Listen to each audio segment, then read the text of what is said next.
Hi everyone. So next we are going to talk about magnetic field lines. So we have learned a lot of things about electric field lines, the direction of electric field lines and everything. Similarly, we are going to discuss about magnetic field lines, especially the properties of magnetic field lines. There are 5 properties given in the textbook. Those 5 properties are you can easily connect it to the electric field lines, the properties of electric field lines, except one or two. Okay, and you have to understand what is the basic difference between electric field lines and magnetic field lines, and then we will discuss the rest of the properties. Okay, so one by one we will discuss. You have to check the the textbook. Why? Because you have to check the diagrams. Okay, the diagrams are very important. First one, the magnetic field lines are continuous closed curves. The direction of magnetic field lines from north pole to south pole and outside the magnet, south to north, inside the magnet. That is very important point. That is first one, the direction. The direction of magnetic field. Direction of magnetic field. And first of all, you have to understand what is the basic difference between electric field lines and magnetic field lines. Electric field lines never make a closed loop, but magnetic field lines would make closed loop. Okay, so that is the first difference. And you have to understand that the direction of magnetic field, suppose this is south to north, so the direction of magnetic field from north to south, outside the magnet will come to south to north. Look at this. Then now it is a closed loop. Okay, this is how it makes closed loops. Okay, so that is what is the first property, the direction. Second one, and the direction of magnetic field at any point on the curve is known as drawing tangent to the magnetic field line and force at that point. So the tangent drawn out. So it is about the direction. The tangent direction. What about the direction at this point? It is a tangent. Okay. And third one, listen, that is what is the second. Third one, magnetic field lines. So magnetic field lines never intersect. Magnetic field lines never intersect. Why? Because if they intersect, what will happen at this point? If you want to find out the direction of magnetic field, it will be in this direction also, in this direction also. Okay, so that is wrong. At a single point, two direction, impossible. Okay, you can understand, you can remember all these points in a single word. Look at this, here the direction, here the tangent, here magnetic field never intersect. Only one point, only one word you have to remember in all these things. You are not supposed to be like magnetic field lines, no, it's not. It's like you should not be like you should not mug up all these things. Only one point, that is enough.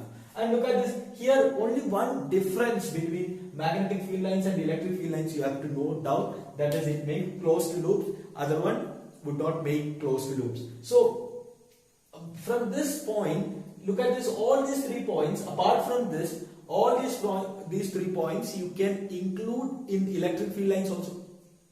So like that only you can connect all of them and you can study, like then it will be interesting. Alright, so then the fourth one, the degree of magnetic never intersect. Alright, the degree of closeness. Okay, next one is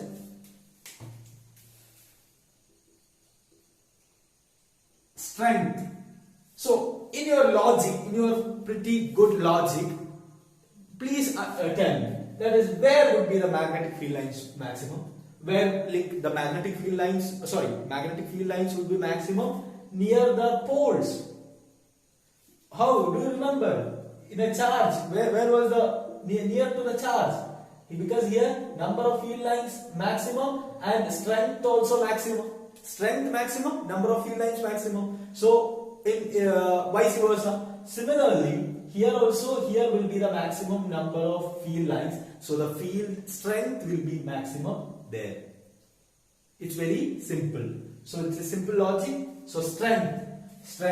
So where will be the maximum? And also if it is a uniform magnetic field line, if it is a uniform, then strength will be same in all these places. If it is non-uniform, this is non-uniform, right? Where is the strength maximum? Here, because number of field lines maximum over there, right? That is the another property. So these are the properties. And one more thing you have to note that there is another important term that is known as magnetic flux. Magnetic flux. What is magnetic flux? Magnetic flux is nothing but it is a number of field lines in an area, in a particular area. Okay. Yeah. So this is what is magnetic flux. Alright. So magnetic flux, let's consider this is a magnetic. These are magnetic field lines. Okay, so magnetic field lines are there, and we are considering a particular area. Here, areal vector A is there.